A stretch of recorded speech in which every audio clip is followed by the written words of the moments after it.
Do you think being generous to a fault is good or bad? In this video, you'll find the answers from the true story of the Giving Princess. Hi, this is Irene of Aging Younger, just letting you know that soon I'll be having a blog and a website, and I hope you patronize me there as well. In the meantime, enjoy this video. When my eldest son was a toddler, one of his favorite books was The Giving Tree by Shel Silverstein.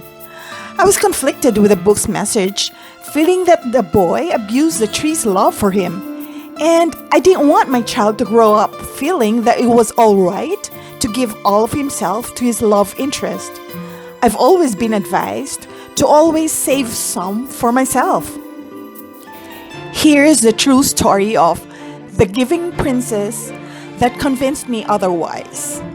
Once upon a time, there was a couple who had 3 sons. They prayed fervently that they be granted a daughter, and finally God heard their prayers.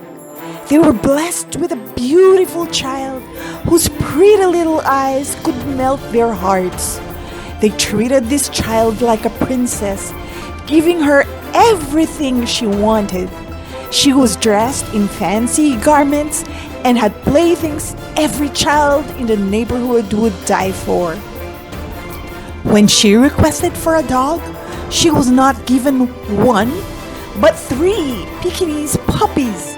When she learned that a neighbor had been longing for the puppies, she gave 2 of them to the neighbor out of the kindness of her heart. Alas, she was sickly and delicate, having had appendectomy, tonsillectomy, and hernia at a juvenile age. She also had minor scoliosis that made her stoop as if bearing the weight of the world on her frail shoulders. Her parents, worried of her fragility, confined her to the house while her younger siblings were allowed to venture outside to enjoy and be carefree in their youth. Despite the arrival of 4 more younger siblings, she remained the apple of everyone's eyes. The little princess would look down her bedroom window and watch her siblings play in the streets and ride their bicycles, but she didn't feel envious at all. She was a very obedient child, contented to be with her parents at all times. In the summers, her 2 younger sisters went off to the province to ride the water buffaloes or carabaos and motorcycles, climb up the trees, and swim in the river, but she never experienced those as she was kept under the watchful eyes of her parents. Instead, she played with her dolls and began fashioning outfits for them. She'd cut up paper dolls, designed wardrobes for them, and shared this with her younger sister when she came back from her summer adventures. This princess turned out to be a real head-turner. When she grew up, she had so many admirers lining up to have a glimpse of her. Sometimes they would come in droves, like groupies watching a concert of their favorite diva. They also lavished her with all sorts of exotic gifts, befitting a true princess. She could have had any Prince Charming, and yet she chose the man who wasn't muscular nor tall, but had the intelligence that none of the other suitors could match.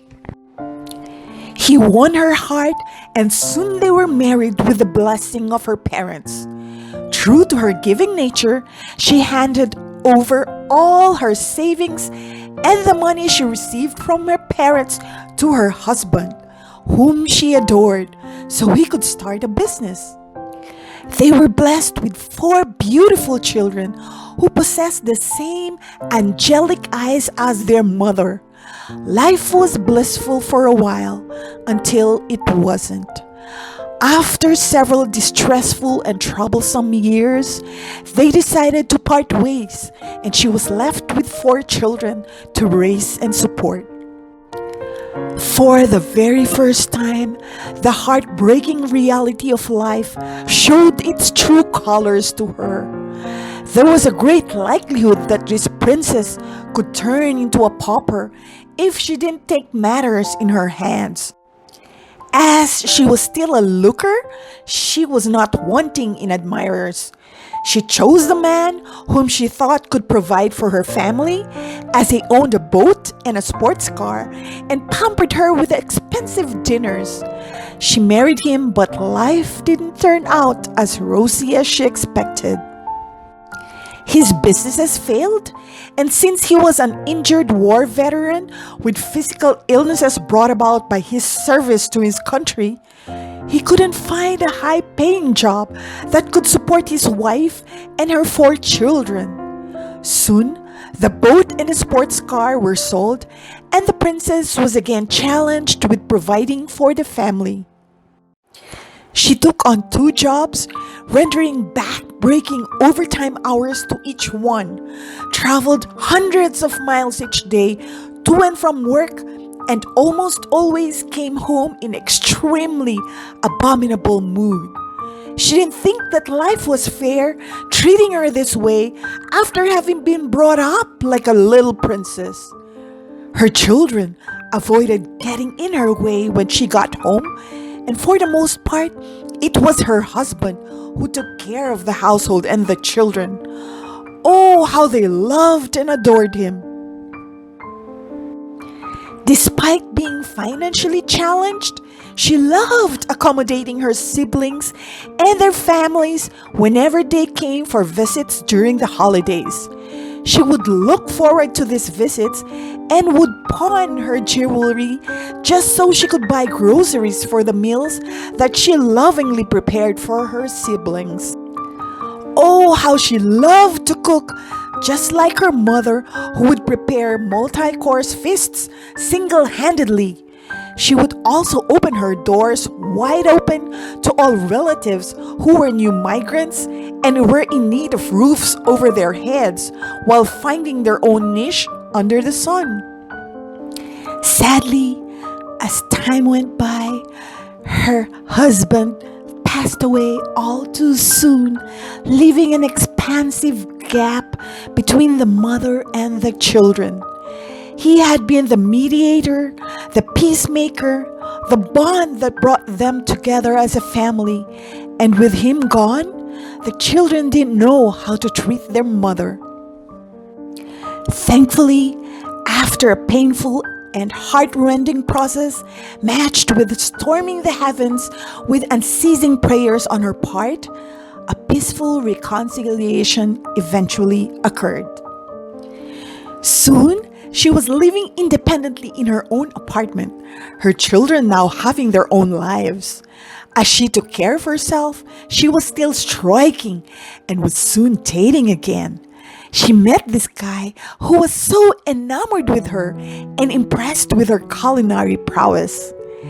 This was the time I was living in her apartment, being a new migrant, and being welcomed with open arms by this princess who is, in fact, my sister. I had to adjust to her ways as we were apart for close to 30 years while I resided in the Philippines and she lived in the US. Being frugal and a survivor, one thing that really puzzled me was her extreme generosity. She was, and still is, generous to a fault. Her childhood stories also didn't match mine. We lived in the same household and were raised by the same parents, but while she talked about living a sheltered life of luxury and comfort as a child, mine was that of unbridled freedom, playing in the streets, public commutes, and meager resources. She was coming from a position of aplenty even when she was struggling. Consider this. My older brother from the Philippines needed a hearing aid. She didn't have the means, so she borrowed from her credit card so she could send him money. When my younger brother underwent a brief adversity in his life, She was the first one on the draw, withdrawing all the money she had in the bank to give to him. When she gets a raise, she donates part of her raise to anyone in need, and I mean anyone who would ask for her help. I've been the lucky recipient of her generosity as well, many times over. The instances have been countless and far too numerous to mention for me and my children. She willingly and selflessly donated the retirement fund that her children had saved up for her to her ex-husband when he got sick, even if they didn't part ways amicably. She's the type who would welcome an acquaintance, not even a friend, to her house and allow that acquaintance to live in her house until that person could be in a better position. One time, I saw her prepare home-cooked meals for the contractor who was doing home improvement projects in her fiancé's house. The contractor probably wised up and brought all his children one day, and all of them were fed. I mean, who does that? Is she like the giving tree who gave so much love to the point of being abused? I realize now that she is simply doing what her heart urges her to do. She gives without expecting anything in return, and she gives without any regard for her future, where the next money is going to come from, how she can pay her own bills after she gives her last cent. Just simply giving as her spirit dictates. She gives until it hurts. Don't get me wrong though, she isn't 100% fairy tale princess. She has streaks of that wicked witch inside her too. She has violent temper tantrums and can be tense and uptight. When we were teenagers, she'd painfully pinch my other sister and I for whispering excitedly about the cute boys around us. I guess it stems from being under my dad's watchful eyes her entire growing up years. She was very dutiful and submissive child, hence she tried so hard to live up to my dad's authoritative standards. Thus, when people do not live up to her hard-earned standards, she gets distraught. However, her overall generosity, compassion, kindness, and pureness of the heart hasn't gone unnoticed in God's eyes. Despite the fact that she didn't plan for her future and manage her finances well, God has always provided for her. Her first husband provided the sensibility, intelligence, and wisdom to her children. Her second husband provided the love, care, and nurturing that her growing children needed at the time when she was busy working several jobs. And now that she's 67 years old and retiring this October, her loving and equally generous fiancé provides for the financial freedom, the healthy, active lifestyle, and the loving companionship as they enter the second milestone in their senior lives. I hope and pray that they will enjoy the best years of their lives yet, traveling in his luxurious RV, watching concerts, shows, movies, and resume their globe-trotting adventures as soon as this quarantine is lifted. Unlike the giving tree, where all that was left was an old stump, the giving princess turned into a gracious queen, adored by all, and most especially blessed by God. Thank you for watching. As usual, please like and subscribe to my channel and put your comments below. And check out the links to the other episodes in the description. Alright, I'll see you later.